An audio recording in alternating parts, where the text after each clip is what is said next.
आपण इफिस्करास पत्राच्या अत्यंत महत्त्वाच्या ठिकाणी आलेलो आहोत.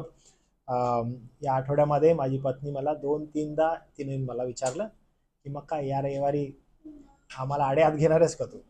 तर आणि एकदा नाही बरं का, असं 2दा येऊन विचारलं की काय मग या रविवारी स्त्रियांचा आहे का. तर आणि मी दरवेळेस तिला म्हणत होते की हो स्त्रियांचा आहे.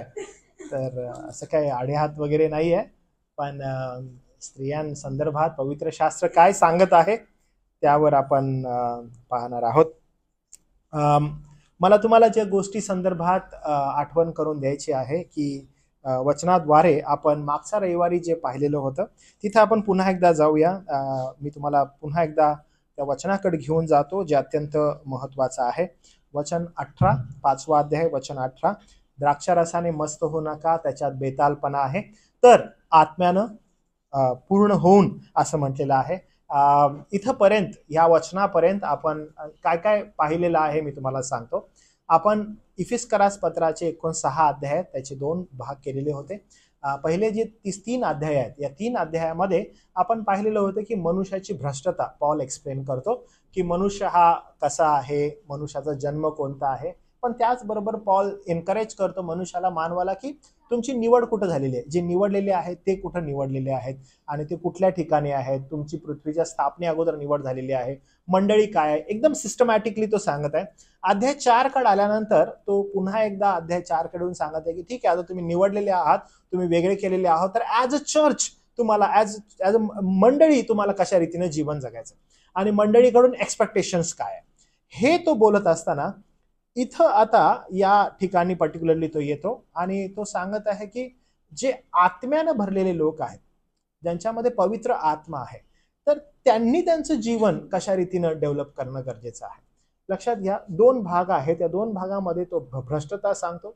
महत्वाचा 2रा अध्याय वचन 1 ते 5 तो म्हणतो तुमचं तारण कृपेनं झालेलं आहे, कारण का तुम्ही आणि मी सगळेजण, तो म्हणतो, देवाच्या क्रोधाखाली होतो, आपण तारण आपलं साध्य करून घेऊ शकत नव्हतो. धन्य तो देव ज्यानं आपला एकुलता एक पुत्र पाठवला आणि त्याच्या करवी आपलं तारण झालं, असं तो सांगत आहे. आणि तो धन्यवाद देत आहे त्या गोष्टीला की कृपाच काय ती सर्वश्रेष्ठ आहे, त्या कृपेद्वारेच आपलं तारण झालेलं आहे, आपली निवड कृपेद्वारे झाली. आता तो खाली आल्यानंतर या ठिकाणी सांगत आहे मंडळीला की तुम्ही मग तुमचा दैनंदिन जीवितक्रम कसा जगावा, कसं तुम्ही असावं. जर आपण आपली ती मथळे जर पाहिले, ब्लॅक कलरचे काळे जर मथळे पाहिले, तर तुम्हाला दिसेल बघा, अध्याय 4 आणि त्या अध्याय 4 पासून सुरुवात करून 17 अध्यायाच्या वरती असणारा काळा मथळा, त्यानंतर 25 वचनाच्या वरती असणारा काळा मथळा, की डे टू डे लाईफ जे आहे ख्रिस्ती विश्वासणाऱ्याचं ते नेमकं कसं असावं. Every Sunday after the church मी प्रार्थना इथून करत असतो की देवबापा तू तुझ्या लेकरांचं संरक्षण कर, जग भयावह आहे, जग भयंकर आहे, त्यांच्यावर तू कृपा कर, त्यांना तू सांभाळ, त्यांना तू सांभाळून चालव आणि त्यांचं प्रोटेक्शन दे बापा तू कर. ही सर्व प्रार्थना करत आहोत, कारण का जग हे अंधकारानं भरलेलं आहे, अनेक वाईट गोष्टींनी भरलेलं आहे आणि याच्यामध्ये विश्वासणारे म्हणून आपलं असणारं प्रोटेक्शन फार महत्वाचं आहे. आणि मग या ठिकाणी प्रत्येक गोष्ट नमूद केलेली आहे आणि आज काही भाग मी त्यातला पण घेणार आहे 5व्या अध्यायाचा. तर हे सगळं तो बोलत असताना, ओके, हे सगळं तो सांगत असताना आपण खाली येतो आणि मग 18 वचनामध्ये असं म्हटलंय, द्राक्षारसानं मस्त होऊ नका, त्याच्यामध्ये बेतालपणा आहे, तर आत्म्यानं भरून, म्हणजे आत्म्यानं पूर्ण होऊन. ज्यावेळेस मनुष्य आत्म्यानं पूर्ण होतो, एक्सपेक्टेशन्स आहेत. ओके, काय एक्सपेक्टेशन्स आहेत तर तिथं खाली लिहिलं बघा. मग तो काय करतो, स्तोत्रे, गीते, आध्यात्मिक प्रबंध एकमेकाला म्हणून दाखवतो. एक्सपेक्टेशन आहे की स्तोत्र, गीत, आध्यात्मिक प्रबंध तो बोलून दाखवतो. आता खाली आल्यानंतर आपल्या अंतकरणात प्रभूला गायन वादन करतो. काय होत आहे की आत्म्यानं भरलेला मनुष्य नेमका काय करत आहे, वन बाय वन आपण जात आहे. आणि मग आता खाली आल्यानंतर वचन 21, ओके, वचन 21, ख्रिस्ताचे भय बाळगून एकमेकाच्या अधीन असा. मी जसं तुम्हाला सांगितलं की काय फोकस आहे आपला, ख्रिस्ताचे भय बाळगून एकमेकाच्या अधीन असा. पुढे जात असताना महत्वपूर्ण गोष्ट काय बघा, इथून पुढं म्हणजे 22 वचनापासून ते 6व्या अध्यायाच्या वचन 9 पर्यंत, ओके, 22 वचनापासून ते 6व्या अध्यायाच्या वचन 9 पर्यंत एक गोष्ट आहे आणि ती गोष्ट आहे अधीन राहणं. Okay, it starts from chapter 5 वर्स 22 एंड्स चॅप्टर 6 वर्स 9. तर हे स्टार्ट टू एंड काय आहे तर how to be submissive. Okay, how to be submissive हे सांगण्यात आलेलं आहे. हाऊ टू बी सबमिसिव्ह, कसं तुम्ही अधीन राहा, कसं तुम्ही अधीन राहा. हे बोलत असताना सुरुवात जी आहे, पॉल काय करत आहे, पॉल एक फाउंडेशन घालत आहे. वचन 21 मध्ये काय करत आहे, पॉल एक फाउंडेशन घालत आहे. मी एकदा तुम्हाला वारंवार मंडळीला हे सांगत असतो की काळे मथळे जे आहेत ना, हे मथळे मनुष्यानं त्याला पवित्र शास्त्र ज्या रीतीनं समजावं, समजेल या दृष्टिकोनातून ते काळे मथळे घातलेले आहेत. त्यामुळं वचनं ही वारंवार कधी कधी मागं पुढं होतील. तर त्यामुळं जिथून काळा मथळा चालू होतो, ओके, ब्लॅक हेडिंग जिथून चालू होतं, तिथून नवीन काहीतरी विषयाला सुरुवात होते असंच गृहीत धरू नका. कारण अनेकदा संदर्भ जो असतो तो मागं पुढेही असू शकतो. त्यामुळं पवित्र शास्त्रामध्ये ओके ठीक आहे, इथं काळा मथळा आहे आणि मग इथून मी सुरुवात करतो असं गृहीत धरू नका. म्हणून किंग जेम्स व्हर्जन जे आहे, ओके, किंग जेम्स व्हर्जन मध्ये तुम्हाला असे मथळेच दिसत नाही. ओके, किंग जेम्स व्हर्जन मध्ये तुम्ही वाचू लागला इंग्लिश बायबल, त्यामध्ये मथळेच नाही.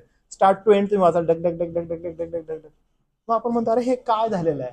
पण मथळे काय होत असतं, अनेकदा आपल्या मथळ्यांमुळं आपला जो मेन मुद्दा असतो आपण कधी कधी मिस आउट करत असतो. तर तसं आपल्याकडं कधीच नको व्हायला. तर त्यामुळे ज्यावेळेस आपण वचन 21 वाचतो, 21 मध्ये पॉल काय करत आहे, पॉल एक फाउंडेशन तयार करत आहे. आता फाउंडेशन काय मी जरासं तुम्हाला सांगतो. एक बिल्डिंग असते आणि बिल्डिंग जी आहे तिचं जे बांधकाम आहे ते बांधकाम टिकावं, अनेक वर्ष ते टिकून राहावं, यासाठी जर सगळ्यात महत्वपूर्ण गोष्ट कोणती करण्यात येते तर त्याचा पाया असतो. तर जर पाया त्याचा मजबूत नाहीये तर ते येणारं जे फाउंडेशन नंतर जी बिल्डिंग उभी राहणारी आहे, कितीही सुंदर दिसणारी असो, कितीही तिला आतून टायलिंग केलेला असो, बाहेरून केलेला असो, तिचं पेंट किती सुंदर असो, त्याचं लाइटिंग किती सुंदर असो, पण ती टिकणारी नाहीये. ती फक्त दिखावा जो आहे त्या दिखाव्यानं भरलेली आहे. तर त्यासाठी काय इम्पॉर्टंट आहे, त्यासाठी पाया इम्पॉर्टंट आहे. पॉल 6वा अध्याय वचन 9 पर्यंत जे शिक्षण देणार आहे, त्या शिक्षण जे आहे ते टोटली फोकस्ड सबमिसिव्हनेसवर आहे. ओके, अधीनतेवर आहे. आणि मग त्या अधीनते संदर्भातला जो पाया आहे तो घालण्यासाठी पॉल सुरुवात कशी करतो, पॉल विश्वासणाऱ्यांना असं म्हणतो, ख्रिस्ताचे भय बाळगून एकमेकाच्या अधीन असा. ज्यावेळेस आपण हे वचन वाचतो, ख्रिस्ताचे भय बाळगून एकमेकाच्या अधीन असा, त्यावेळेस आपण म्हणतो की वाव, इथं पॉल आपल्याला नेमकं काय शिकवत आहे. एकमेकाच्या अधीन राहणं म्हणजे पत्नीनं पण पतीच्या अधीन राहायचंय, पतीनं पण पत्नीच्या अधीन राहायचंय, लेकरांच्या अधीन पण आईवडिलांनी राहायचंय. असं काही शिक्षण आहे का की लेकरांनी पण, म्हणजे वडील जो म्हणत आहे ऐक रे पोरा, तर मुलं म्हणतात हो पप्पा आम्ही तुमचं ऐकत आहे. इन अ सेम लाईन पोरं उभे राहिले, ऐकाव पप्पा, पण हा बोला बाप पण त्या ठिकाणी मी अधीन आहे तुमच्या, तुम्ही बोला. असं नेमकं शिक्षण आहे काय, काय शिकवायचं आहे त्याला. किंवा जो दास आहे, ओके, एखादा दास असतो म्हणजे त्याचा नोकर आहे, तो जो आहे त्याला सांगितलं अधीन राहा, त्याचबरोबर जो मालक आहे त्यानं पण त्याच्या अधीन राहायचं. म्हणजे असं काही आहे का की बाबा रे दास जो म्हणत आहे ऐकावं मालक, तो म्हणतो बोला दास, हा तुम्ही काय म्हणत आहात, आम्ही तुमचं ऐकत आहे. असं काही शिक्षण आहे का ते. तर नेमकं पॉल जी सुरुवात करत आहे, पॉल जो बेस या ठिकाणी बनवत आहे, तो बेस नेमका कोणता आहे, त्याला काय सांगायचंय किंवा काय आपल्याला शिकवायचंय. तर वचन 21 आपण ज्यावेळेस पुन्हा एकदा वाचतो पवित्र शास्त्रामधून, त्या वचन 21 मध्ये ती जी गोष्ट तो नमूद करत आहे, ओके, वचन 21 मध्ये जी गोष्ट तो नमूद करत आहे ती नेमकी काय आहे. तो म्हणत आहे की ख्रिस्ताचे भय बाळगून एकमेकाच्या अधीन असा. है ना, मनुष्यामध्ये म्हणजे हे विश्वासणाऱ्यांसाठी आहे बरं का, not for particularly one person, किंवा फक्त स्त्रियांसाठी नाही, किंवा फक्त पुरुषासाठी नाही, नाही, इट्स फॉर एव्हरी बिलिव्हर. अर्पण, तुला पुढे बोलू, इथं मी तोंड एकदम बंद पाहिजे मला. म्हणलेले ख्रिस्ताचे भय बाळगून एकमेकाच्या अधीन असा. जर विश्वासणारा कोणी आहे तर तो ख्रिस्ताचं भय बाळगणं अपेक्षित आहे. आणि जर तो ख्रिस्ताचं भय बाळगतो तर फर्स्ट अँड इम्पॉर्टंट थिंग, तो अधीन असला पाहिजे. ह्याच्यामध्ये अजिबात दुजाभाव नाही बरं का, स्त्री पुरुष, दास मालक नाही, एव्हरीवन इक्वल. एक्झॅक्टली काय सांगायचंय त्याला, काय फाउंडेशन तो तयार करत आहे. तर इथं कलसे करासपत्र याचा 3रा अध्याय, गलती करासपत्र याचा 3रा अध्याय आणि वचन 28, ओके, गलती करासपत्र 3रा अध्याय वचन 28, तो ना या ठिकाणी सेम गोष्ट सांगत आहे जी गोष्ट त्यांना या गलती करासच्या मंडळीला सांगितलेली होती. तर वचन 28 मध्ये तो काय म्हणतो बघा, आशा तुम्हामध्ये म्हणजे आशा कुणामध्ये, तर पुन्हा वरती गेलो तर आपल्याला समजेल बरं का. वचन 25 पासून, आता विश्वासाचे आगमन झाले आहे म्हणून यापुढे तुम्ही बालरक्षकाधीन नाही, ख्रिस्त येशूवरील विश्वासाच्या द्वारे तुम्ही सर्व देवाचे पुत्र आहात.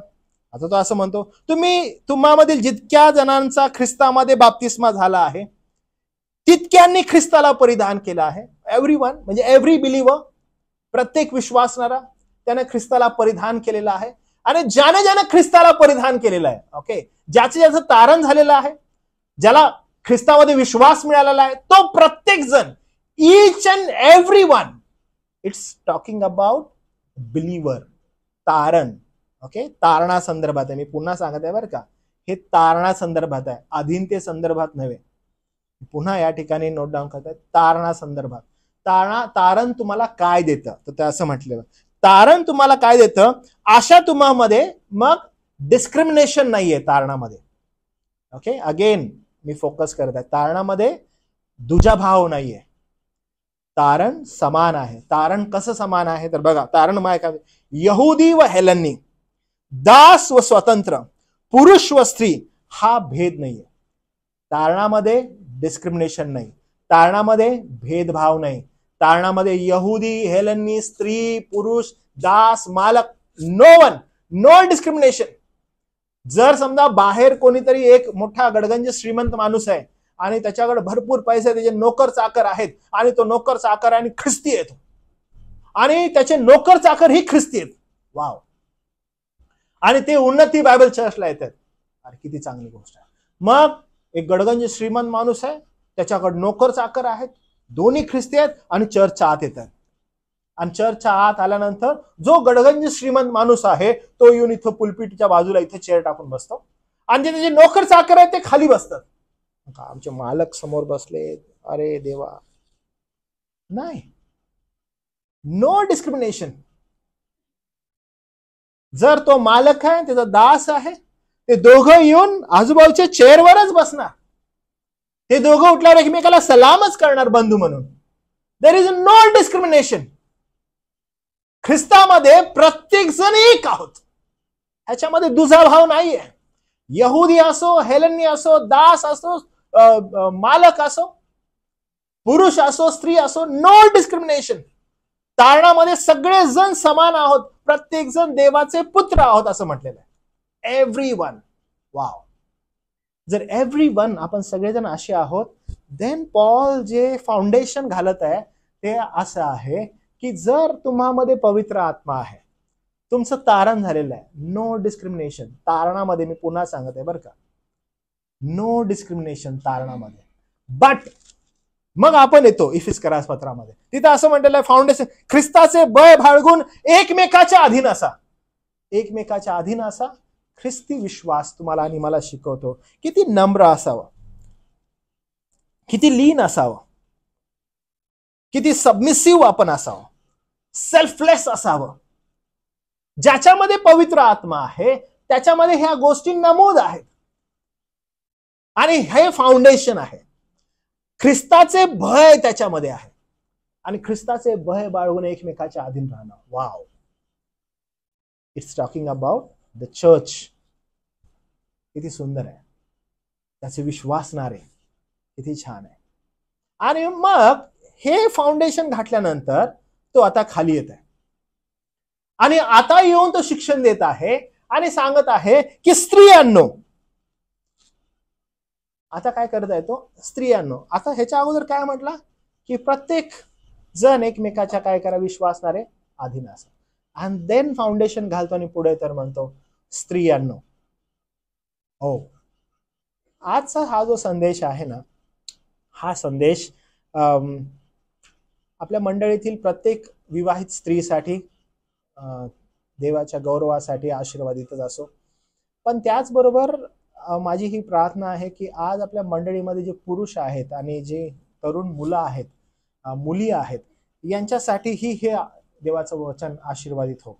यासाठी की ज्यावेळेस मुलं येणाऱ्या दिवसामध्ये या अध्यायाकडे पाहतील, कारण ह्याच्यानंतरचा जो पार्ट आहे तो पुरुषांचा आहे, आणि हा जो पार्ट आहे विशेष करून आपल्या पत्नीला ते हेल्प करतील, मदत करतील, जी जर विवाहित आहेत तर. जर अविवाहित आहेत तर ज्या मुली आहेत त्या स्त्रिया म्हणून येणाऱ्या दिवसामध्ये ज्यावेळेस उभ्या राहतील त्यांनी कसं आपलं व्यक्तिमत्व सादर करावं. त्याचबरोबर येणाऱ्या दिवसामध्ये एक जो मुलगा आहे जेव्हा तो पुरुष होईल आणि एका मुलीसंगती तो स्त्री संगती लग्न करेल त्यावेळेस त्याचं मानसिक तयारी कशी असेल याविषयी हे संपूर्ण जे शिक्षण आहे ते आपल्याला शिकवेल. त्यामुळं सुरुवातीलाच पॉल काय करत आहे की पहिला फाउंडेशन तयार करताना म्हणतो की नाही डिस्क्रिमिनेशन नाहीये तारणामध्ये, त्यामुळं आपण सगळ्यांनी एकमेकाला आदर सन्मान मान देऊन एकत्र विश्वासणारे म्हणून राहणं अत्यावश्यक आहे असं तो म्हणत आहे. आणि मग ज्यावेळेस तो पाऊल पुढे टाकल्यानंतर असं म्हणतो की स्त्रियांनो, कारण इथून जो फोकस आहे तो डायरेक्टली कुटुंबाकडे येतो. ओके, आता कुटुंबाकडे आल्यानंतर हा फोकस जो आहे तो कुटुंबाकडून असं म्हटलं स्त्रियांनो काय करा तुम्ही जशा प्रभूच्या अधीन.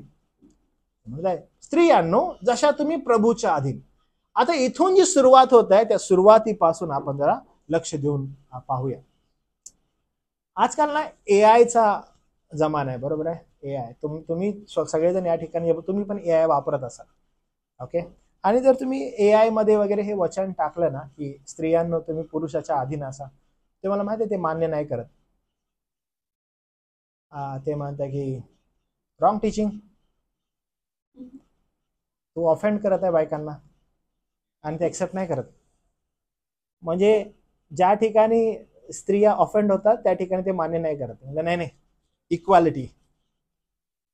आणि तिथं सबमिट टू युअर हजबंड असं झालं ना, नाही रॉंग आहे. हे म्हणतात रॉंग आहे, रॉंग शिकवण आहे. सबमिट टू युअर हजबंड एक नाही, सगळे इक्वल आहेत. मग इनफॅक्ट ना मग ते करेक्ट करतं तुम्हाला.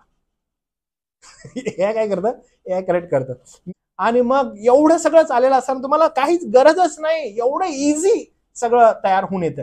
आणि म्हणून ज्यावेळेस वचनाकडे आपण पाहतो आणि जर समजा अशा एआय मध्ये किंवा अशा गोष्टींमध्ये लोक जर असे मेसेजेस टाकू लागले तर जगाला जे हवं आहे ना तेच बाहेर पडणार आहे आणि जगाला जे अपेक्षित आहे तेच मिळणार आहे.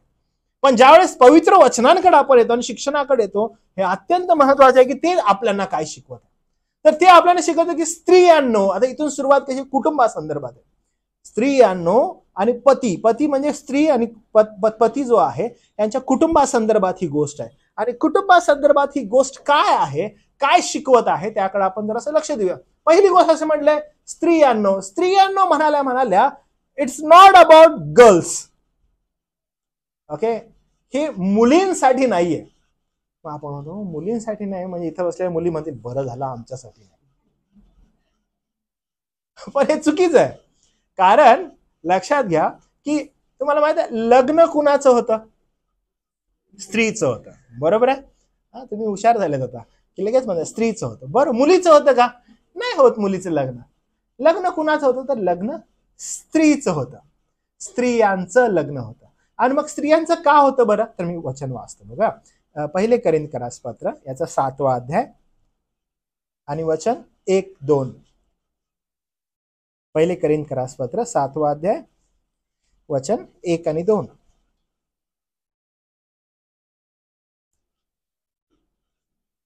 वाचाल का पट करून? हा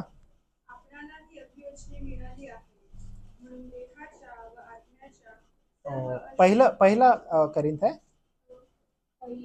पहिले करीन हा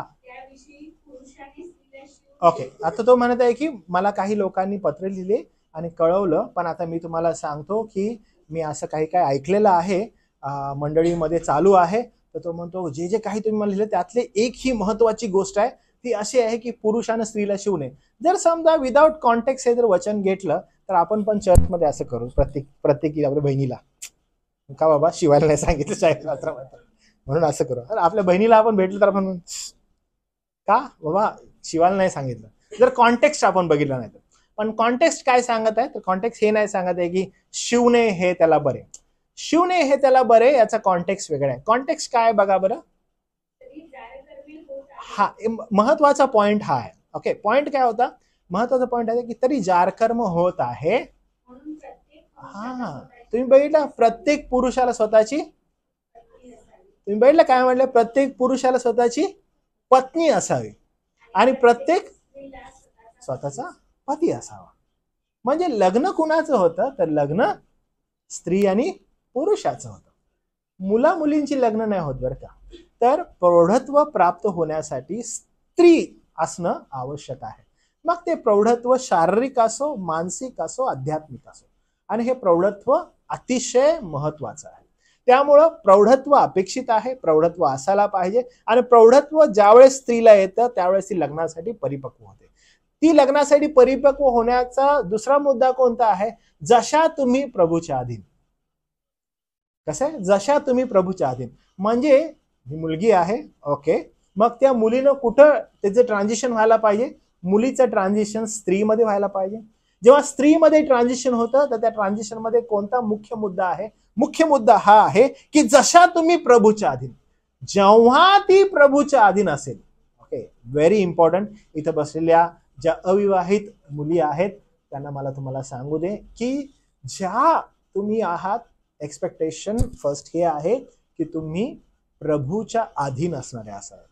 म्हणजे ज्यावेळेस मुलीपासून स्त्रीपणाकडे तुमचा संक्रमणाचा काळ येतो, संक्रमण इन द सेन्स ट्रान्झिशनचा जो तुमचा टाइम आहे, त्या ट्रान्झिशनच्या वेळेस तुमचा जो फोकस आहे, तुमचं जे कॉन्सन्ट्रेशन आहे तो खुद्द देव असणं गरजेचं आहे. जेव्हा तो खुद्द देव असेल तेव्हा तुम्ही यथायोग्य रीतीनं पत्नी म्हणून उभं राहण्यास सक्षम असाल. समजा हे ट्रान्झिशन नसल्यामुळं प्रॉब्लेम काय होतो की मुलीला विवाह म्हणजे एक दिवसाचं नटणं, छान रीतीनं तयार होणं, आणि मग मी किती छान वधू दिसते आणि किती छान मी तयार होऊन गेले, माझं लग्न किती सुंदर झालं, आणि त्याच्यामध्ये तिचं अख्खं जे आयुष्य आहे ते जाऊ शकेल का? नाही. तर तिचं अखंड आयुष्य कोणत्या मुख्य गोष्टीने किंवा कोणत्या फोकसने जाऊ शकेल? जेव्हा ती प्रभूच्या अधीन होते. प्रभूच्या अधीन होणं म्हणजे नेमकं काय? तर त्याचं एक्सप्लेनेशन फार सुंदर आहे बरं का. प्रभूच्या अधीन होणं म्हणजे त्याच्या वचनाच्या अधीन होणं. अधीन म्हणजे पूर्णतः समर्पण, full dedication. Dedication to what? Dedication to word of God, देवाच्या वचनासाठी डेडिकेटेडली वर्क करणं. मला एक उदाहरण मला माझ्या पत्नीने दिलं. तिच्या कंपनीमध्ये एक हे होती, एक मुलगी कोणत्या कामाला होती, आणि ती जी मुलगी आहे ती आई होती, पण तिचं जे फोकस आहे किंवा तिचं जे डेडिकेशन आहे कामासंदर्भात, अरे ते विलक्षण होतं. ती म्हणायची की विधर्मी होती ती तिचं ऑफिसचा टाइम 9 वाजता आहे, पण ती 8:30 ला ऑफिसमध्ये. निघायचं टाइम 6 o'clock आहे, पण ती 6:30 पर्यंत बसायची. डेडिकेशन टुवर्ड्स वर्क, काम करायची, काम काम काम काम, खूप डेडिकेशन, फुल डेडिकेटेडली तिनं कामाला दिलेलं होतं. म्हणजे आपले लेकरू आजारी आहे पण ती कामाला येते, घरात काय झालंय तरी ती कामाला येते. मग तिचं कामावर खूप प्रेम, डेडिकेट आहे, तिने स्वतःला डेडिकेट करून टाकले कामासाठी. आपण ज्या वेळेस आध्यात्मिकतेकडे बघतो आणि स्त्रीपणाकडे बघतो, स्त्रीपणाकडे बघितल्यानंतर स्त्रीला सांगितलं आहे की तुम्ही जशा प्रभूच्या अधीन. म्हणजे तुमचं डेडिकेशन, तुमचं समर्पण एक स्त्री म्हणून जर कुठल्या गोष्टीला असावं, फर्स्ट अँड फॉरमोस्ट प्रायोरिटी स्त्रीची ही आध्यात्मिकता आहे. आता हे का आहे, कशा संदर्भात आहे, मी हळूहळू जसं आपण पुढे जाईल तसं मी तुम्हाला सांगेन. पण तुमचं dedication first and foremost to the Lord himself. जर तुम्ही तुमच्या विवाहाची तयारी अशा रीतीनं करताय, म्हणजे कशा रीतीनं? आध्यात्मिक दृष्टिकोनातून, तर यथायोग्य रीतीने तुम्ही तुमची पावलं पुढे टाकू शकता. कारण एक्सपेक्टेशन असं आहे की तुम्ही सगळ्यात पहिला प्रभूच्या अधीन असणं गरजेचं आहे. जर तुम्ही प्रभूच्या अधीन आहात तर मग पुढे जे लिहिलंय, आपल्या पतीच्या तसंच अधीन राहा. मग आपल्या पतीच्या अधीन राहायला पवित्र शास्त्र सांगत आहे. अरे नेमकं पवित्र शास्त्र आम्हाला काय सांगत आहे? की तशा तुम्ही प्रभूच्या अधीन असा. म्हणजे पहिली गोष्ट लग्न कुणाचं? स्त्रीचं. दुसरी गोष्ट जशा तुम्ही प्रभूच्या अधीन तशा आपल्या पतीच्या अधीन असा. आता पुन्हा या ठिकाणी एक दुसरा शब्द आलाय, तो आहे आपल्या. याचा अर्थ तुम्हाला आणि मला, ज्या विशेष करून स्त्रिया आहेत त्यांना एक चौकट दिलेली आहे. त्या चौकटीवर निर्भर राहण्यास तुम्हाला उत्तेजन देण्यात आले. जशा तुम्ही प्रभूच्या अधीन तशा आपापल्या, तुम्ही स्त्री म्हणून जर कुणाच्या अधीन असावं तर तो तुमचा स्वतःचा पती असावा. तुम्हाला त्याच्या अधीन राहण्यास आज्ञा केलेली आहे. म्हणजे त्याच्या अधीन तुम्हाला राहायचं आहे. अधीन राहणं म्हणजे काय की प्रत्येक गोष्टीसाठी तुम्ही त्याच्यावर निर्भर असणं. हो, तुम्ही बघितलं का काय सांगितलेलं असं की प्रत्येक गोष्टीसाठी तुमची निर्भरता कुणावर तर देवावर. प्रथम देवावर, नंतर या पृथ्वीवर जगत असताना तुमची निर्भरता तुमच्या पतीवर. मी तुम्हाला जुन्या करारातील मला वाटतं सेमिनारमध्ये मी सांगितलेलं की इथं मला आठवत नाही, एकदा सांगितलेलं की जुन्या करारामधील जे नियम होते त्या नियमांकडे ज्यावेळेस आपण जातो, लेवीय ग्रंथातील नियम, त्यामध्ये आपण पाहिलं की जर एखादी मुलगी लग्ना अगोदर काही नवस करते आणि त्यामध्ये आपण नियम पाहिलं की ते नवस कोण कधी ती फेडू शकते, तर ते नवस जर तिनं केलेलं आहे तर त्या नवसासाठी जी जबाबदारी आहे तर ती तिच्या वडिलांची आहे. की जर तिचे वडील त्या गोष्टीला ऍग्री आहेत, जर तिचे वडील तिला म्हणतात की हो तू केलेला नवस यथायोग्य आहे देवासाठी आणि तो नवस तू पूर्ण कर, तर ती स्त्री जी आहे, ती जी मुलगी आहे ती नवस पूर्ण करू शकते. जर तिचे वडील म्हणाले की नाही तू जो नवस केलेला आहे तो योग्य नाही आहे, तर ती नवस पुढे नाही करू शकत, पण याचा दोष देवबाप तिला देणार नाही. पण जर समजा तिने लग्न अगोदर नवस केलाय, नवस करून तिचं लग्न होतं आणि ती गेली आणि नवऱ्याच्या घरात गेल्यानंतर त्या नवऱ्याला समजलं की माझ्या पत्नीने नवस केलेला आहे आणि तिचा पती ते ऐकत आहे, म्हणजे हो नवस केलास तू, सो बॅड, एक काम कर, हा नवस तोडून टाक, तू हा नवस बरोबर नाहीये तू केलेला आहेस तो. तर शास्त्र म्हणतो देवबाप पण तिला दोष नाही लावणार ती नवस तोडला म्हणून, कारण का ती आपल्या पुरुषाच्या अधीन आहे. पवित्र शास्त्र स्त्रीला वारंवार अधीन राहण्यासाठी उत्तेजन देतं. ते स्त्रीला वारंवार अधीन राहायला सांगतं. आज काही काही गोष्टींचा ना घोळ आपल्याला आजूबाजूला दिसत आहे. का दिसत आहे, कशाबद्दल दिसत आहे? स्त्रीला त्याचं स्त्री मुक्ती किंवा स्त्री दबावामध्ये स्त्रीला मुक्ती हवी, अशा अनेक प्रकारच्या वाण्या, अशा अनेक प्रकारचे आवाज आपण आपल्या सोसायटीज मध्ये आजकाल ऐकतो. स्त्री मुक्ती संघटना आणि मग अशा गोष्टी आपण वारंवार ऐकत असतो. मागच्या वेळेस मी चर्चमध्ये तुम्हाला सांगितलं की एक गाणं मध्ये माझ्याकडे आलं, she loves you, she loves you, देवाविषयीच होतं ते, आणि देवाला शी म्हणून बोलण्यात येत होतं. शी इन द सेन्स की ती, देव हा ती आहे, ती तुमच्यावर प्रेम करते, ती तुमच्यावर प्रेम करते. का स्त्रीमतवादी ज्या संघटना आहेत त्या पुढे येऊन देवाला हीच का म्हणायचं, याची ही का म्हणायचं, त्याला तो हा का आहे, ती का नाहीये? मग ते म्हणाले की ठीक आहे, आपण पवित्र शास्त्रामध्ये ज्या ज्या ठिकाणी परमेश्वराला ही म्हटलेलं आहे तिथं शी करूया आपण. आणि अनेक शास्त्र आपण तसे पाहतो असे आहेत. मग पण ज्यावेळेस आपण इथे येतो क्लिअर कट आपल्या स्त्रियांनो तुम्ही जशा प्रभूच्या अधीन तशा आपल्या पतीच्या अधीन असा. का बरं अधीन राहायला सांगितलेलं आहे? काय संकल्पना आहे स्त्रीला पतीच्या अधीन राहण्यासाठी? का वारंवार तिला पतीच्या अधीन राहायला शिकवलं? इथंच नाही तर आपण बघा वचन वाचूया आपण. कलसे करासपत्र 3 अध्याय वचन 18. कलसे करासपत्र 3 अध्याय वचन 18. एसी लावणार का मग प्रीत? एसी लाव. हा, आणि पहिले पेत्र 3 अध्याय वचन 1 आणि 2. हा, कलसे 3 अध्याय वचन 18. जसे प्रभूमध्ये उचित आहे त्याप्रमाणे तुम्ही आपापल्या पतीच्या अधीन असा. इथं पण लिहिलेलं आहे आपापल्या पतीच्या अधीन असा कलसे मध्ये. आता आपण पहिले पेत्र 3 अध्याय वचन 1.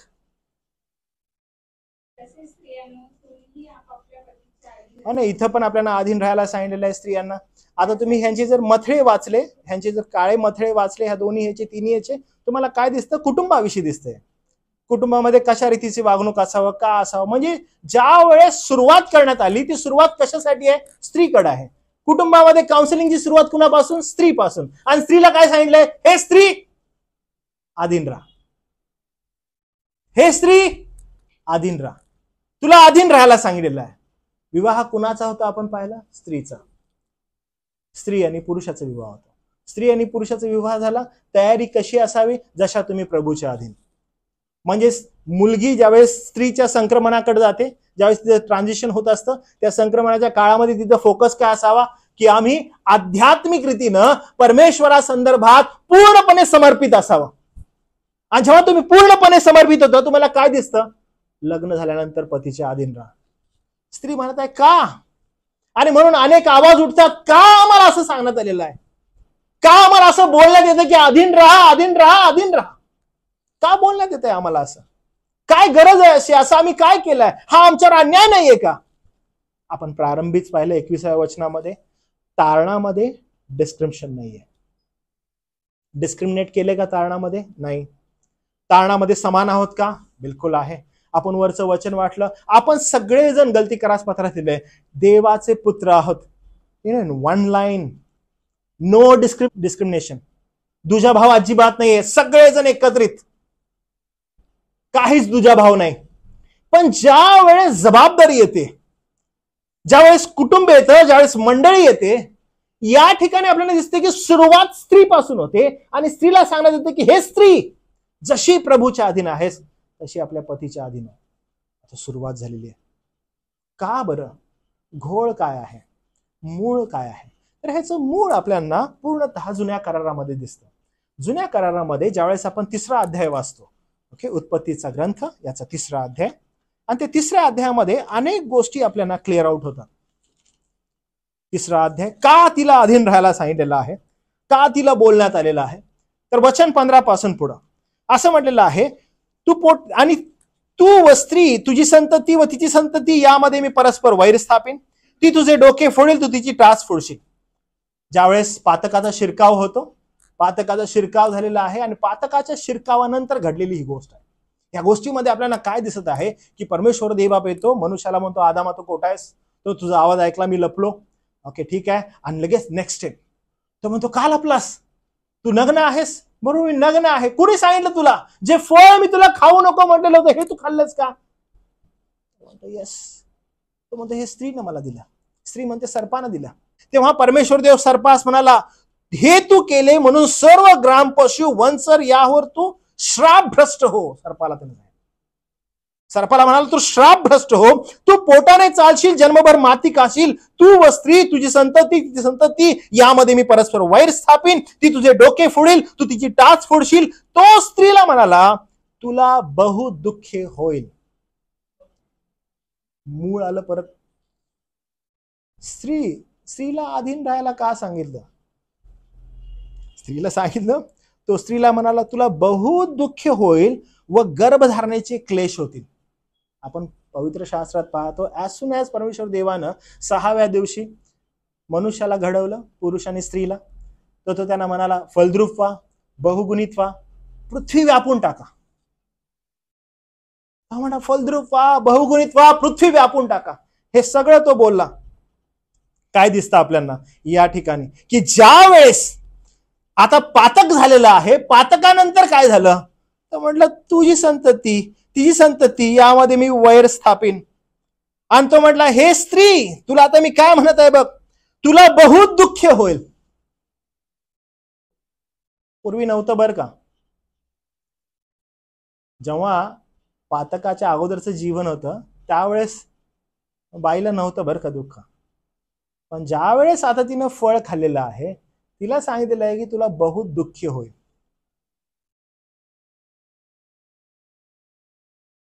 मला सांगा, स्त्रीला दुःख कधी होतं, स्त्रियांना दुःख कधी होतं, आणि स्त्रीची अपेक्षा काय, अनएंडिंग.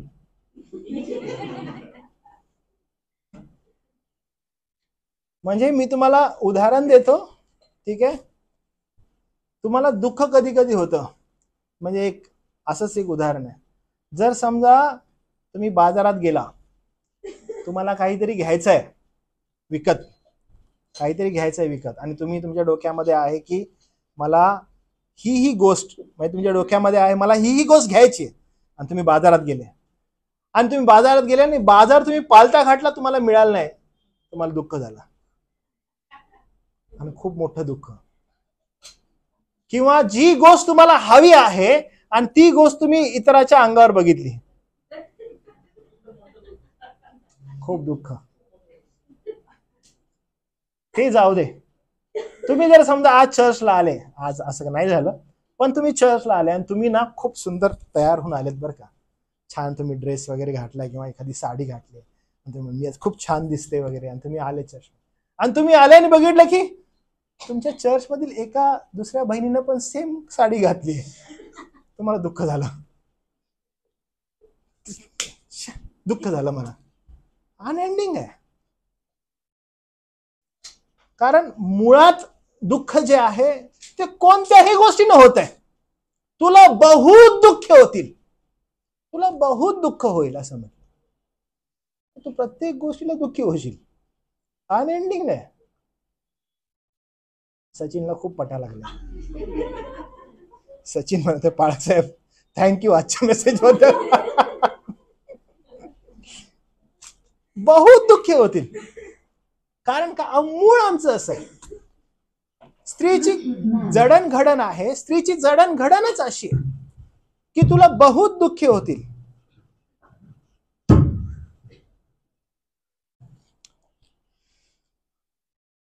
पुढे असं म्हटलेलं आहे, व गर्भधारणेचे क्लेश होतील. पूर्वी गर्भधारणा होती का? हो, तू फलद्रूप व्हा, बहुगुणित व्हा, पृथ्वी व्यापून टाका. पूर्वी होतं का? हो होतं. पण आता काय ऍड झालं ह्याच्यामध्ये? गर्भधारणेचे क्लेश. पूर्वी नव्हते, आता क्लेश ऍड झाले. तुला बहुत दुःखी होईल. हो, गर्भधारणेचे क्लेश. मला तुम्हाला काय सांगायचंय की दिस वेअर ब्लेसिंग्स फॉर वुमेन. हे स्त्रियांसाठी आशीर्वाद असं होतं. As soon as sin entered, आपल्याला काय दिसत आहे? क्लेश, दुःख. ज्यावेळेस आपण दुसरा अध्याय पाहतो उत्पत्तीचा, आपल्याला हे दिसतं की पुरुष जो आहे, त्या पुरुषाकडे जर तुम्ही नीट बघितलं दुसऱ्या अध्यायामध्ये, माझ्याकडे आता वेळ नाही त्या गोष्टीचा, तुम्ही जर बघितलं ना, तर आपल्याला हे दिसतं की परमेश्वरानं सर्व प्राणी बनवले आणि त्या सर्वांना हा कोणती नावं देतो म्हणून आदामाकडे त्याला आणलं. तुम्हाला माहिती आहे आदाम काय करतो? आदाम आहे ना, त्याला काम दिले काय? नावं दे. तो नावं देतोय बरं का, ए तू वाघ, ए तू सिंह, ए तू हत्ती, ए अमुक. पण त्याचं लक्ष किंवा त्याचं सत्सत्विकामध्ये काय माहितीये का, की यार माझ्यासाठी अनुरूप सहाय्यक कोण नाहीये. त्याच्या डोक्यात फक्त एवढं आहे की माझ्यासाठी कोण नाहीये, आणि सगळ्यांना बाजूला करतो नाव देऊन. आणि त्या डोक्यात फक्त हे की परमेश्वर देवानं ऑलरेडी 18व्या वचनात म्हटलेलं होतं की मनुष्य एकटा असावा हे बरं नाही, त्यासाठी अनुरूप सहाय्यक मी तयार करतो. त्याचं फोकस फक्त तिथं आहे, काय? माझ्यासाठी कोण नाही, एकच फोकस बरं का. आणि जर आपण खाली बघितलं तर परमेश्वर देवबापानं त्याच्यासाठी त्याला अनुरूप सहाय्यक निर्माण केला. म्हणजे जिथं जिथं हा आदाम कमी होता, ती फुलफिलमेंट करण्यासाठी स्त्रीची नियुक्ती झाली, स्त्रीला बनवलं.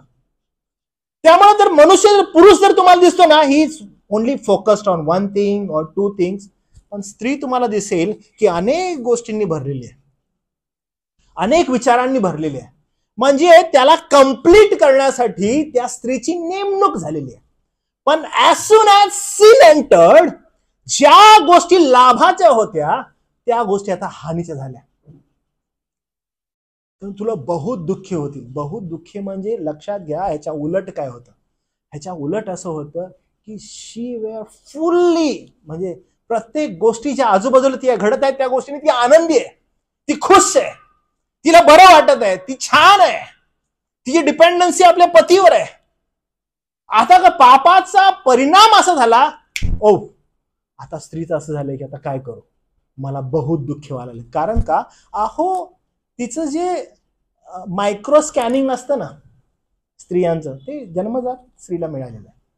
मग हे असं का, मग ते तसं का, मग हे असं काय, मग हे तसं काय, हे तुम्हाला मिळालेलं आहे परमेश्वर देवबापाकडून, आणि this is for good thing. पण प्रॉब्लेम काय झालाय?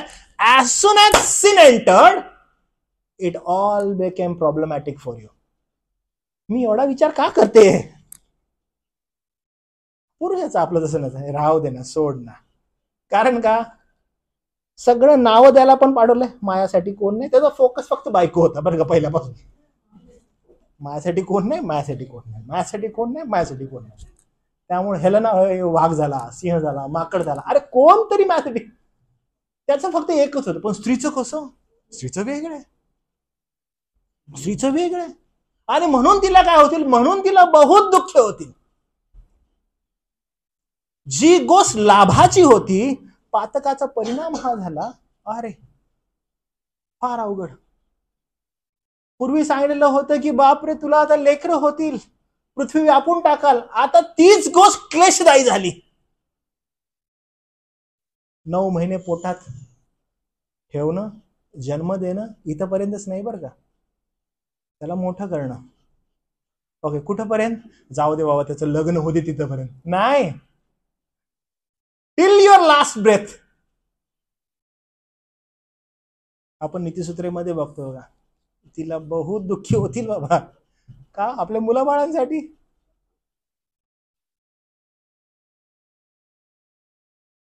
मुलगा काय नीतिसूत्रामध्ये? मुलगा शहाणा तर बाप सुखी, आणि मुलगा मूर्ख तर हे टिल युअर लास्ट ब्रेथ. बापाचं कसं आहे माहितीये का, हे बिघडलं जाऊ दे असं नाही, but still he take it very lightly, आणि तो थोडा धीराने घेतो. स्त्री नाही, बिकॉज कारण तिला ते मिळालेलं आहे. जेव्हा तिची जडणघडण झाली, जेव्हा देवाने तिला बनवलं, तिला त्या दृष्टिकोनातून बनवलं की ती पूर्ण करेल पुरुषाला. आणि they became one in flesh, ते एक होतील. घटना या ठिकाणी काय घडलेली आहे की ज्यावेळेस पापाचा शिरकाव झाला, तुला बहुत दुःख होतील. कारण का? आता पाप शिरलेला आहे. ज्या गोष्टी लाभाच्या होत्या त्या हानीच्या झाला.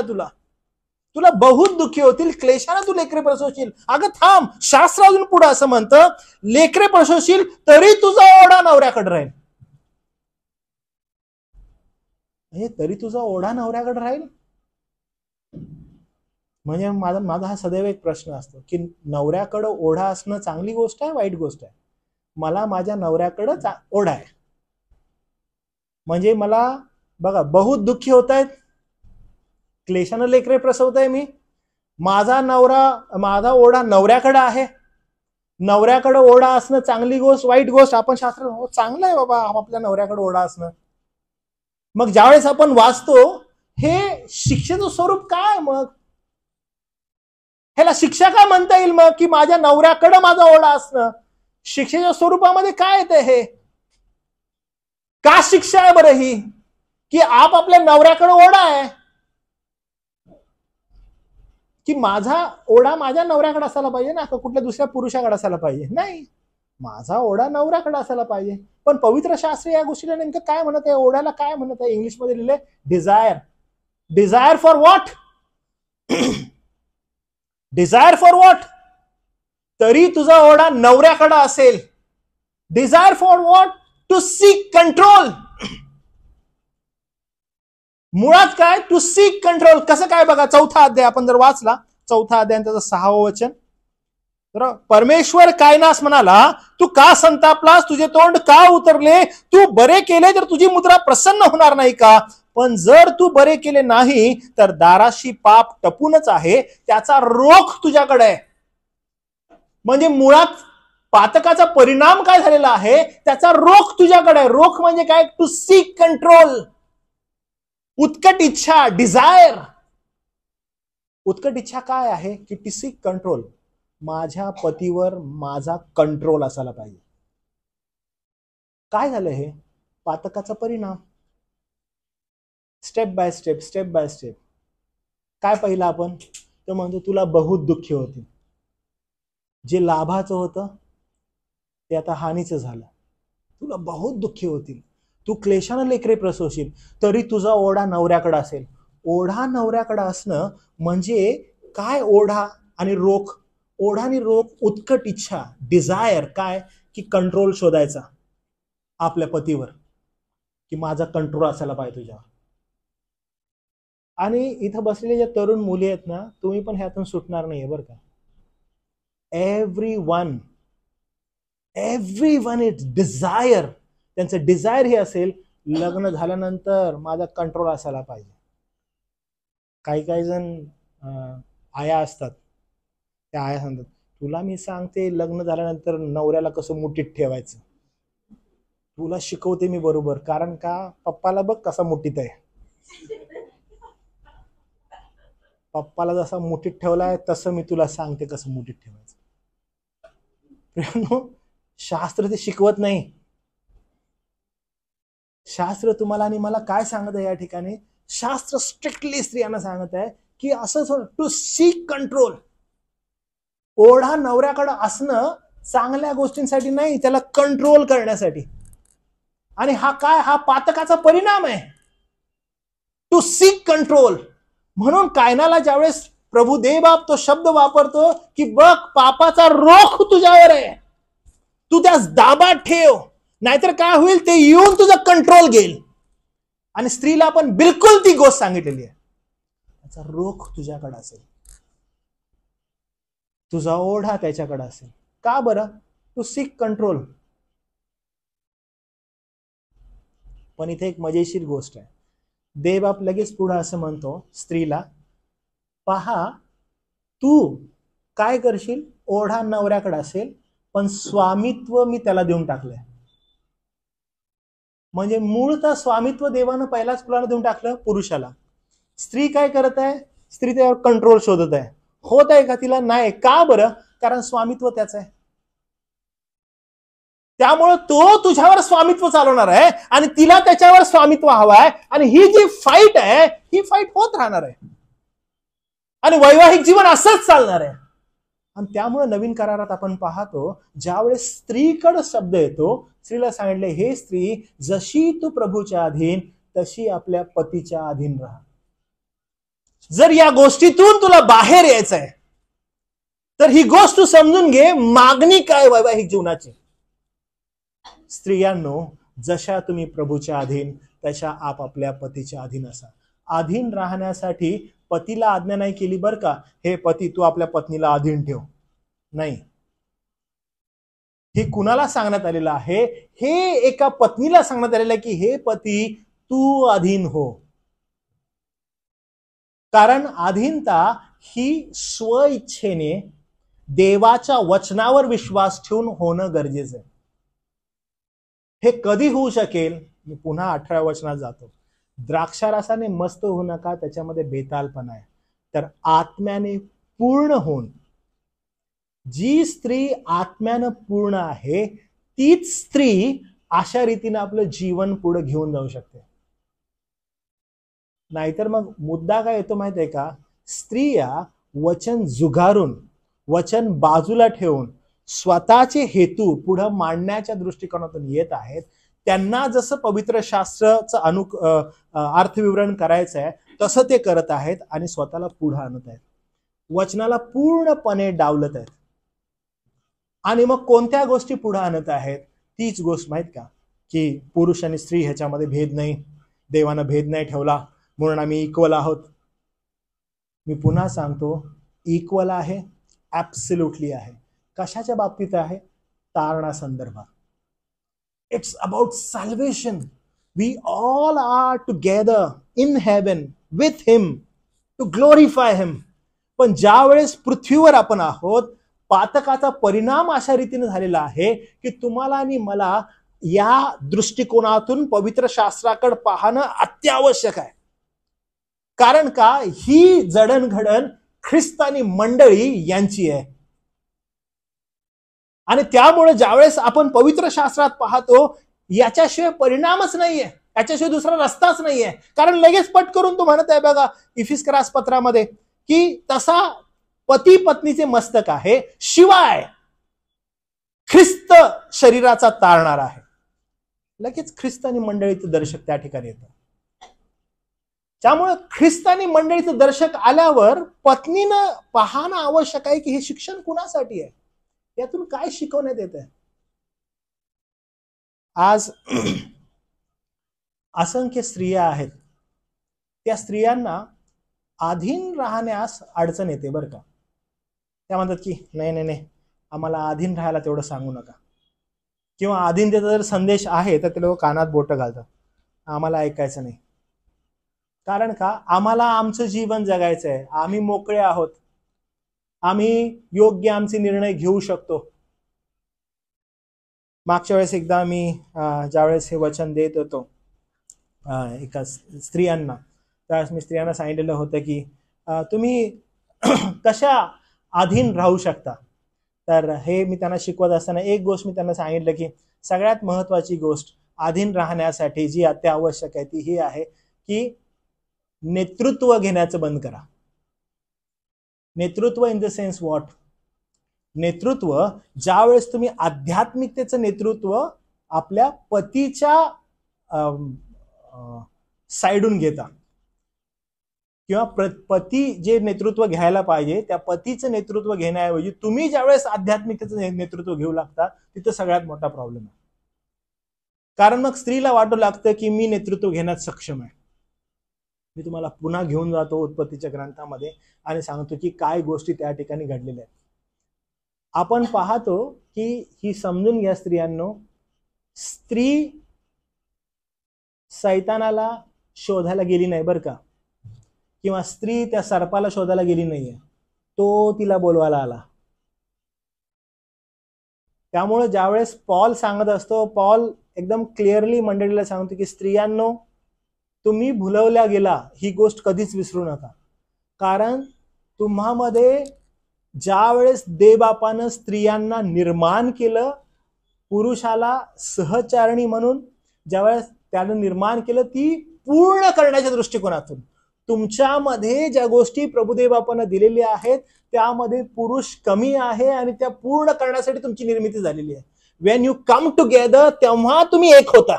नेतृत्व ज्यावेळेस स्त्री घेऊ लागते त्या ठिकाणी सर्वात कठीण गोष्टींना सामोरे जायला लागते. पवित्र शास्त्र त्या नेतृत्वा संदर्भात स्त्रियांना सूचना देतं की स्त्रियांनो, तुम्ही आपल्या पतीच्या अधीन असा. आध्यात्मिकते संदर्भात ज्यावेळेस आपण पुढे जाऊ, पतीला जे सांगितलेलं आहे ते नक्कीच आपण पाहू की पतीला काय सांगितलेलं आहे आध्यात्मिकतेच्या संदर्भात. पण स्त्रियांना जे सांगितलेलं आहे ते अतिशय क्लिअर आहे की स्त्रियांनो, जशा तुम्ही प्रभूच्या अधीन तशा आपापल्या पतीच्या अधीन असा. नेतृत्व हे आपल्या पतीला देण्यासाठी, त्याला उत्तेजन देण्यासाठी, त्याला पुढे करण्यासाठी तुम्ही अधिक चांगल्या रीतीने सक्रिय असा. कारण जसा ख्रिस्त मंडळीचं मस्तक आहे तसा नवरा बायकोचे मस्तक आहे, तसेच ख्रिस्त हा शरीराचा तारणारा आहे. हो, हे अतिशय महत्वाचं आहे की स्त्रीनं ज्यावेळेस पतीकडे पाहायचं आहे, तो पाहत असताना स्त्रीचा दृष्टिकोन हा अतिशय क्लिअर असणं गरजेचं आहे की तो जो आहे तोच मस्तक आहे. कधी हे होऊ शकेल जेव्हा स्त्री अधीन राहील, जेव्हा तिच्यामध्ये देवाचा आत्मा आहे तेव्हाच ती ही गोष्ट करू शकेल. आणि जेव्हा ती अधीन राहते तेव्हाच त्या गोष्टी ती निदर्शनास आणू शकेल, तेव्हाच ती आपल्या पतीकडे मस्तक म्हणून पाहू शकेल. मस्तक in the sense the leader who leads me. जर तसं नाहीये तर अडचण आहे. मग काय होतं मी तुम्हाला सांगतो. मग घटना अशा चेंज होऊ लागतात. स्त्री नेतृत्व घेऊ लागते आणि स्त्री पुरुषाला शिकवू लागते. कारण मुळात तिला जो पातकाचा शिरकाव आहे त्या शिरकावामुळे जे सांगण्यात आलेलं आहे ते असं आहे की you will seek control over him. तू त्याच्यावर कंट्रोल घेण्याचा प्रयत्न करशील. आणि जर आपण स्त्रीच्या व्यक्तिमत्वाकडे जर बघितलं, तिचं व्यक्तिमत्व, तिला बहुत दुःखे होतात, क्लेशानं लेकरे होतात. हो, त्याच्यानंतर जी गोष्ट आहे ती अशी आहे की तू कंट्रोल सीक करशील आणि त्यासाठी ती तिच्यामध्ये असणारे जी काही गुणवैशिष्ट्य आहेत, ज्या गुणवैशिष्ट्यांना ती घडलेली आहे, ती बनलेली आहे, त्या गुणवैशिष्ट्यांनुसार, त्या गुणवैशिष्ट्यांचा वापर करून ती आपल्या पतीवर प्रभुत्व चालवण्याचा प्रयत्न करेल, ती त्याचा कंट्रोल घेण्याचा प्रयत्न करेल. पण शास्त्र म्हणतं की कंट्रोल जो आहे, नेतृत्व जे आहे ते ऑलरेडी तिला दिलेलं आहे. त्यासाठी ती काय काय गोष्टी करते. स्त्री कोणकोणत्या गोष्टी करू शकते. हो, आपण पाहतो बघा, स्त्रीला जर स्वतःचं व्यक्तिमत्व किंवा स्वतःची इच्छा जर पुरी करायची आहे, स्त्री काय काय करू शकते. कदाचित ती आपल्या पतीला म्हणू शकते की तू माझ्यावर प्रेम नाही करत,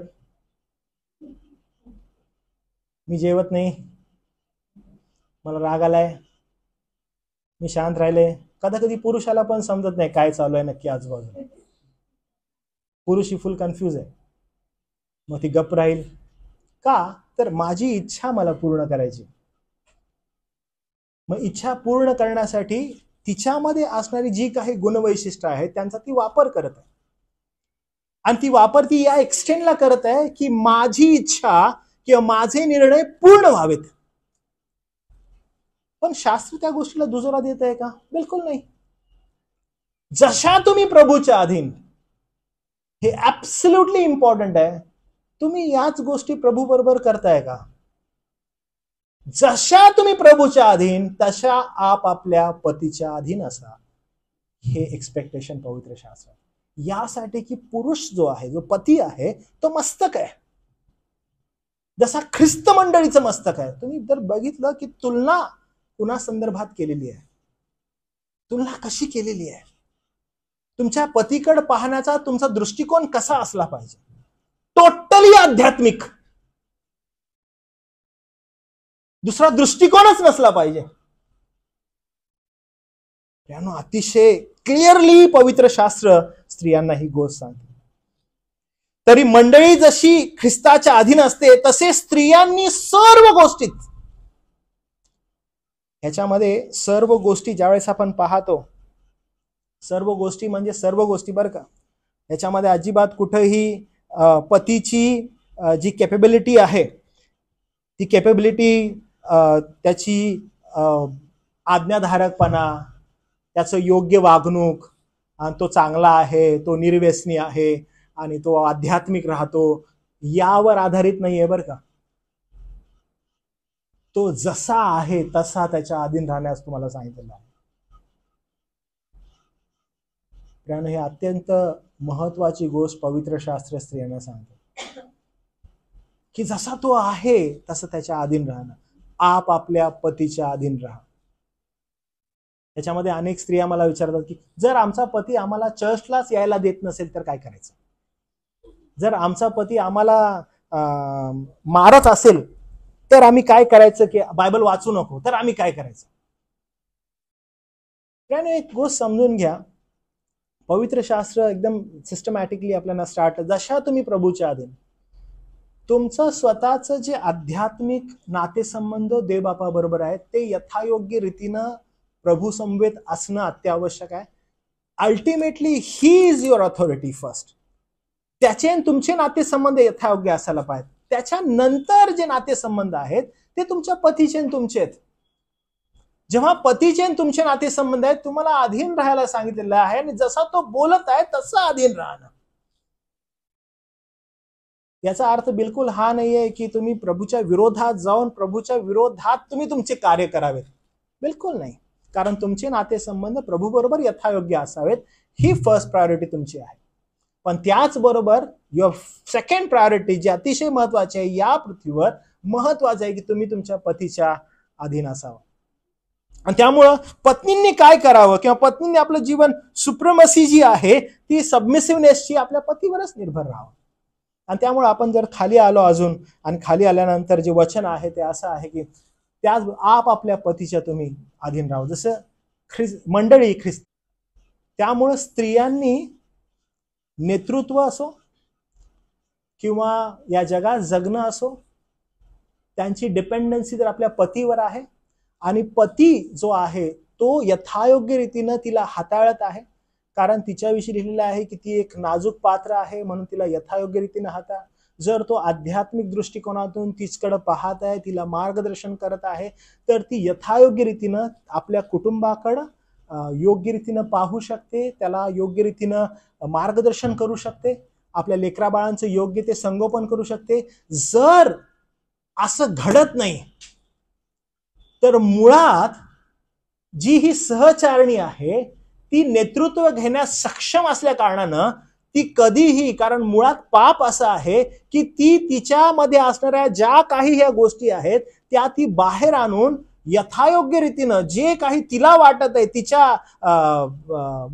तिच्या सत्सद्विवेकामध्ये, त्या दृष्टिकोनातून ती पुढे आणेल. सत्सद्विवेकामध्ये काय आहे तर एकंदरीत पाप आहे, आणि ती पुढे आणेल आणि त्या दृष्टिकोनातून ती कार्य करेल. कोणतं कार्य?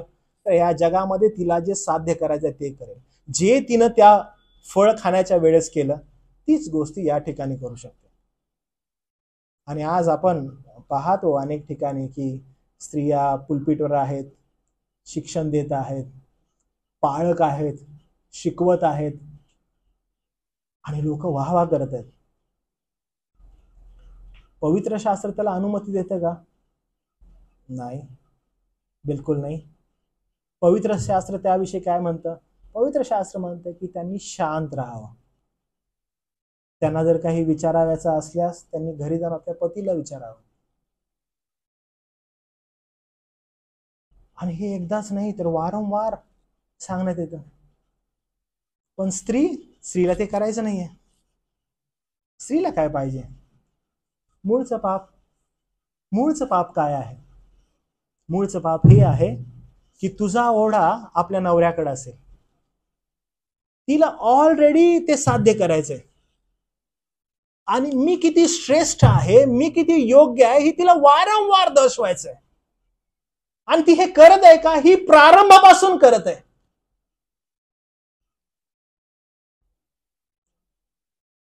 स्त्रीला काय सांगण्यात आलेलं आहे किंवा स्त्रीला काय शिक्षण देण्यात आलेलं आहे? एकच आहे बरं का शास्त्रामध्ये, आणि ते अधीन राहा. आणि मूळ मुद्दा हा आहे की तेवढंच जमत नाही.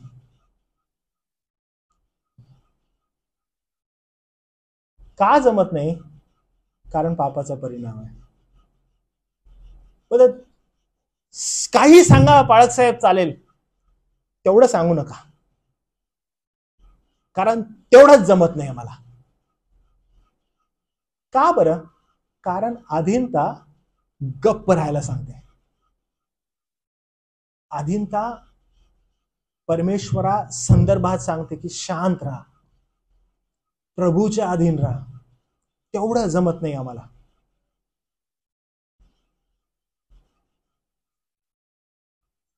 तुम्हाला एक उदाहरण देतो अधीनतेचं आणि मग मी थांबतो. स्त्रियांनो, एक मोठं एक बटालियन असतं युद्धासाठी.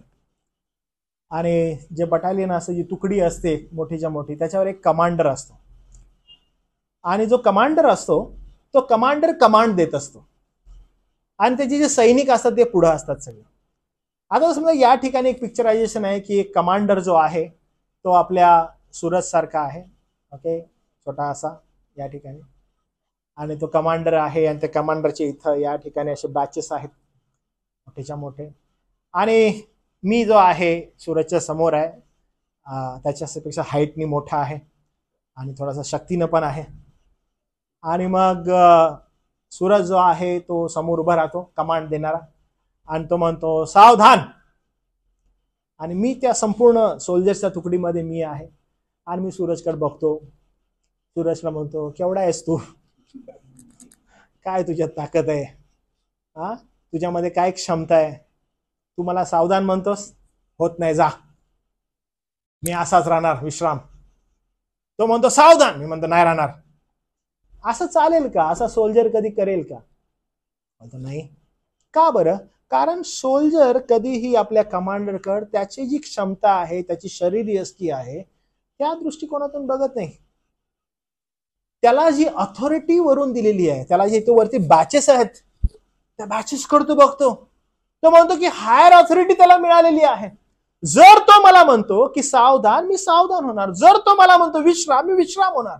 जर तो मला म्हणतो की जा तिकडं, मला जाणं आवश्यक आहे. जर तो म्हणतो ये इकडं, मला येणं गरजेचं आहे. कारण का? I respect the authority. मी अथॉरिटीला रिस्पेक्ट करतो. आणि जर मी अथॉरिटीला रिस्पेक्ट करतो तर मला ते करणं गरजेचं आहे. आणि त्यामुळं पहिले करिंथ याचा 3रा अध्याय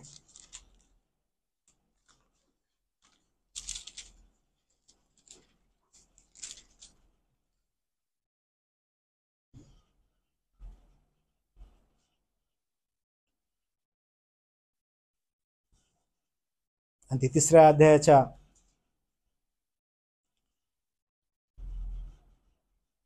2 वचनापासून पुढं जर आपण वाचतो, तुमचे भिडस्तपणाचे पवित्र वर्तन पाहून वचना वाचून आपल्या स्त्रियांच्या वर्तनाने ते मिळवून घेण्यात यावेत. जर तुम्ही अधीन राहता आणि तुम्ही अधीन राहून यथायोग्य रीतीनं आपली पावलं पुढे टाकता, तुम्हाला दुसरं काहीच करण्याची गरज नाही.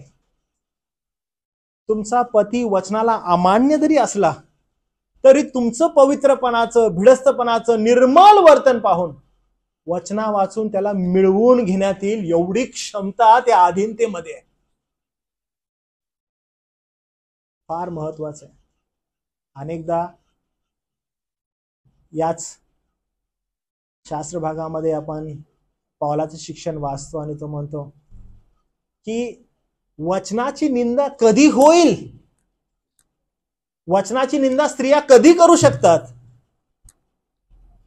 त्याचं कारण एकच म्हटलंय, जर तुम्ही अधीन राहिला नाही तर. स्त्रियांनो, हे फार महत्वाचं आहे की तुमची अधीनता तुमच्या पुरुषाच्या क्षमतेवर निर्भर नसावी, की त्याची क्षमता तेवढी आहे का, त्याच्यामध्ये तेवढी कुवत आहे का. त्याच्या क्षमतेवर जर तुमची अधीनता आहे तर ती फेल आहे. तुमची अधीनता देवाच्या वचनावर असावी. देवाचं जर वचन म्हणते, ऑथॉरिटी जर म्हणत आहे, तर आमची अधीनता असावी. अरे ह्याच्यामध्ये काय क्षमता आहे, हा केवढा केवढा असा आहे, हा बोलतो किती, मला काय अधीन ह्याच्या राहायचंय. नाही, त्याच्या कोणत्याही आर्थिक, मानसिक, सामाजिक स्टेटसवर तुमची अधीनता नसावी. तुमची अधीनता देवानं दिलेली त्याला जी ऑथॉरिटी आहे त्याच्यावर असावी. आणि ती जर तुमची आहे, तुमचं वर्तन जर त्याप्रमाणे आहे, oh how wonderful it will be. किती अद्भुत आहे ते एक्सपेक्टेशन देवबाप स्त्रियांकडून ठेवत आहे. ती मागणी स्त्रियांकडून ठेवत आहे. का बरं? कारण जे घडलेलं आहे ते घडलेलं बिलकुल असंच आहे की स्त्रियांनो, तुम्हाला पतीची एक सहकर्णी, ज्याला आपण म्हणतो हेल्पर म्हणून नियुक्ती केली. ज्या ज्या ठिकाणी तो कमी होता त्या त्या ठिकाणी ते तुम्ही भरलं. देवापानं तुम्हाला ते गुणवैशिष्ट्यांसहित बनवलं. ज्यावेळेस पापाचा शिरकाव झाला, तीच गुणवैशिष्ट्य तुमच्या विरोधात उभे राहिले आणि त्याच गुणवैशिष्ट्यामध्ये तुम्हाला दुःख होऊ लागलं, तुम्हाला क्लेश झाले गर्भधारणेचे. इतकंच काय की तुम्ही प्रभुत्व मिळवण्याचा प्रयत्न केला आपल्या पतीवर. कशाचा परिणाम आहे? सर्व गुणवैशिष्ट्यांचा तो. आणि मग नवीन करार म्हणत आहे की हो स्त्रियांनो, जर यातून तुम्हाला बाहेर यायचंय, जर युद्ध करायचंय, जर तुमचं तारण झालेलं आहे, तर झगडा आपल्या शरीराबरोबर आणि म्हणा की नाही, आम्ही हे नाही करणार, आम्ही अधीन राहणार. आणि जर तुम्ही अधीन राहिला, त्या ऑथॉरिटीच्या अधीन राहता तुम्ही, ज्यांना ऑथॉरिटी दिलेली आहे. आणि जर तुम्ही त्या ऑथॉरिटीच्या अधीन राहत नाही, तर जो ऑथराइज्ड पर्सन आहे, जो ऑथराइज्ड व्यक्ती आहे, त्याची निंदा तुम्ही करता. त्याला दुमतच नाही आहे. चाच पडून घेणं फार गरजेचं आहे आपल्याला, की काय माझ्याकडून अशी निंदा होत आहे का देवाच्या वचनाची? काय मी अशी आहे का? काय मी हे करत आहे का? कसं सांभाळून घ्याल, कसं समजून घ्याल स्वतःला तुम्ही? मी अनेकदा स्त्रियांना सांगतो, स्त्रियांना हा माईक सोडा बरं का, हे एकदम डेंजर आहे, सगळ्यात डेंजर आहे. इथं खूप जायचं असतं स्त्रियांना माईकवर, आणि एकदा मिळाला की सोडायचं पण नसतं.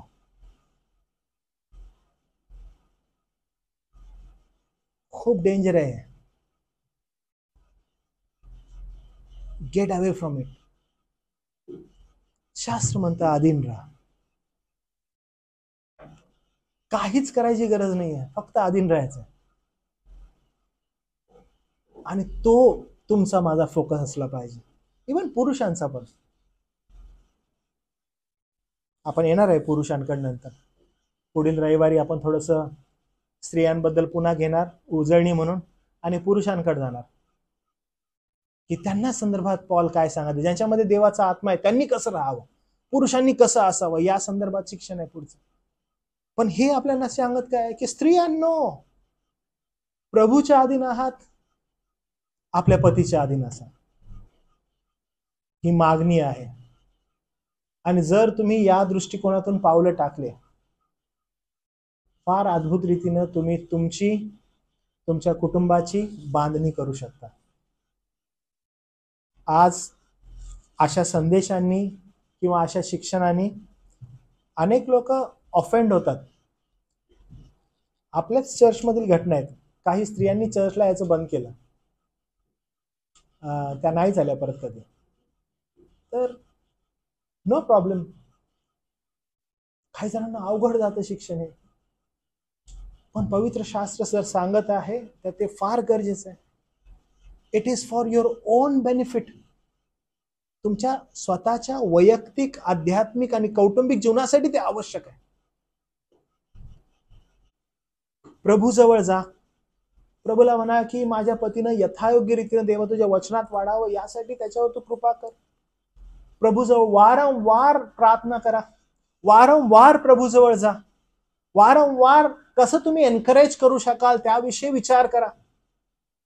अहो, ज्या गोष्टीची गुणवैशिष्ट्य तुमच्यामध्ये, तुम्ही ते करू शकता, बट बिकॉज तुम्हाला नेतृत्व आवडतं म्हणून तुम्ही ते करत नाही, असं तुमच्याकडून न घडो.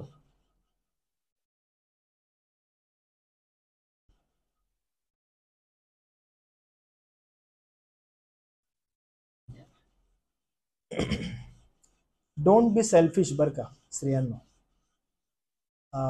सेल्फिश यासाठी की तुम्ही अनेक गोष्टी आपल्या पतीकडून म्हणजे तुमच्या हट्टाला पेटवून, मागणी करून घेऊ शकता वेगवेगळ्या रीतीने. But when it comes to आध्यात्मिक जीवन आहे ना, तुमचा नवरा जर असं बोलला, मी अनेक स्त्रियांना म्हणतो की कधी कधी तुमच्या नवऱ्यानं ना तुम्हाला एका ठिकाणी असं पिन आउट केलेलं असतं, असं एकदम पिंच केलेलं असतं ना, तुम्हाला ते आवडतं. त्यातला एक शब्द फार असा आहे जो पती यूज करतात, माझी बायको ना खूप धार्मिक आहे. ज्यावेळेस पती असं म्हणतो ना, त्यावेळेस तो स्वतःची सुटका करून घेतोय. बरं का, पती ज्यावेळेस हा शब्द उच्चारतो ना, माझी बायको खूप धार्मिक आहे बरं का, खूप छान, पत्नीला तेवढंच पाहिजे की ह्यानं मला असं बोलावं की मी खूप धार्मिक आहे, आणि मग तिचा त्या वलयामध्ये जगणं तिला खूप काफी आहे. तिनं त्या वलयामध्ये कधीच राहू नये बरं का. आणि पती खूप स्मार्ट असतात त्या बाबतीत, ते खूप साळसूतपणे तिथून बाहेर निघतात. माझी बायको खूप धार्मिक आहे, मग मी काय करतो, मी जातो बाहेरचं सगळं करायला. आणि मग बायको काय करते, बायको देव कर बरं का, तू तेवढीच राहा, मला कामं करू देतात बाहेरची. खूप स्मार्ट असतात. Be aware. तुम्ही तुमच्या पतीसाठी प्रभूच्या चरणाजवळ जाणं अत्यावश्यक आहे. मला म्हणणं गरजेचं, देवा कृपा कर आमच्या कुटुंबावर, आम्हाला आध्यात्मिक प्रौढतेमध्ये चालण्यासाठी माझा जो पती आहे त्याला तू सहायता कर. पती जर तुम्हाला असं म्हणत आहे, त्याला म्हणा थांब बाबा, असं नाहीये, तुला नेतृत्व घ्यायचंय, तुला आध्यात्मिक मध्ये पुढाकार घ्यायचंय, मला नाही, मी आध्यात्मिक जीवनामध्ये स्वतः स्ट्रगल करत आहे, मला अतिशय मला तुझ्या मार्गदर्शनाची गरज आहे, तुझ्या नेतृत्वाची गरज आहे, फार आवश्यक आहे. असं चढून काहीतरी मोठं स्वतःला समजून घेऊ नका. पवित्र शास्त्र जे तुम्हाला वारंवार सांगतं त्याकडे लक्ष द्या. कारण कमकुवत आहात का, नाजूक पात्र आहात का, ऍब्सोल्युटली मान्य करा. हो, गरजेचं आहे का मला नेतृत्वाची, हो, मला मार्गदर्शनाची गरज आहे का, हो, मान्य करा. And then you go head. देवबाप अद्भुत रीतीनं कृपा करेल तुम्हावर आणि तुमच्या कुटुंबावर. त्यामुळं पवित्र शास्त्र जर म्हणत आहे की स्त्रियांनो अधीन राहा, तर उजव्या बाजूला बघू नका, डाव्या बाजूला बघू नका, अधीन राहा जर सांगत आहे तर respect to the authority given by above, वरून दिलेल्या अधिकारानुसार तुम्हाला ते करणं गरजेचं. तुमच्या पार्टनरच्या, पतीच्या क्षमतेवर ते निर्भर नाहीये. ही गोष्ट एकदम आपल्या उराशी बाळगा आणि आपलं आध्यात्मिक जीवन जगा. पुढील रविवार जो आहे तो आपण अजून थोडीशी उजळणी घेऊ आणि मग आपण पुरुषांकडे जाऊ. पुरुषांचे पण 1 आणि 2 पार्ट्स आपण घेऊया. ठीक आहे, प्रार्थना करूया आपण. देव बापा, आम्ही तुझे आभार मानतो आणि तुला धन्यवाद देतो आजच्या संधीबद्दल. आम्ही देव बापा तुझी स्तुती करतो. आम्हाला तुझ्या वचनानुसार जगण्यासाठी तू मार्गदर्शन कर आणि देव बापा तुझं गौरव तू करून घे. प्रभू, आज पुन्हा एक वार आम्हाला देव बापा तू आमच्या मधील असणाऱ्या ज्या स्त्रिया आहेत, ज्या बहिणी आहेत, त्यांच्या संदर्भात प्रभू जे मार्गदर्शन तू केलंस त्याबद्दल तुझे आभार मानतो. तुझ्या वचनानुसार विश्वासूपणे जीवन जगण्यासाठी प्रभू आमच्या या प्रत्येक बहिणींवर देवा तुझी कृपा कर. तुझ्या दयेत प्रभू त्यांना तू चालव. यावेळेला आम्ही सर्व मान सन्मान गौरव तुला देतो, कारण प्रभू देवा पाहते तुझा आहे. पुन्हा एकदा आजच्या वचनाबद्दल आम्ही तुझे आभार मानत केलेली प्रार्थना तारणारा प्रभू येशू ख्रिस्त याच्या नावात केली म्हणून देवा तू आहे. आमेन.